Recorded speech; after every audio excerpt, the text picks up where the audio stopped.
passing through Florence, the ADX Florence, which is the highest maximum security prison in the world, and also the place that is housing El Chapo. I wanted to come by. I didn't realize how close I've been through this junction off the Highway 50 many of times, and I didn't realize how close Florence was. I knew Florence had like a bad reputation just here locally. Ew, Florence!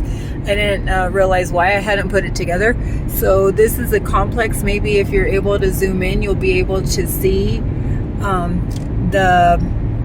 the different pods and stuff like that, and it's actually not too far out from the town limit. So the town of Florence itself is maybe like on the welcoming sign is about 5,300 people. There's a little cute downtown place that I tend on. I'm gonna see if my mom can visit at the next job where I'll be at, and so it's a little, I would imagine, a cute place for pickers, because there's like a lot of antique shops and stuff. So the downtown was maybe like 3 or 4 blocks long on each side, and so that's it. And so you'll see here, like to the left of me, I don't know, I'm driving westbound, I think, and so you have some housing developments. Again, the town is fairly small, so, but this is not the concentration of the housing developments. My dad's a really big history buff and into like crime and mobs and mafia and all that stuff. So that was kind of like my main reason for coming down here. I'm like, oh, he would, if he were with me right now, he'd be like, oh, that's so cool.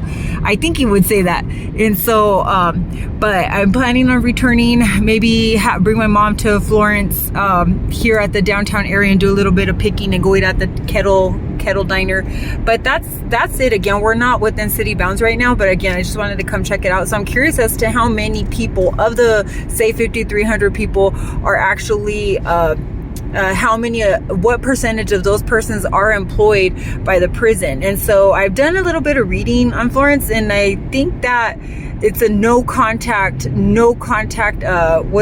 maximum facility. So I don't think that the prisoners have opportunity to even interact or socialize with other people. So if you know the difference between like life, a life sentence, life without parole and stuff like that, that is one of the main distinguishing factors, is like the amount of socialization that you're allowed on a day-to-day basis. So I'm gonna go home now. I'm really curious, and oh my gosh, I love old-timey town buildings.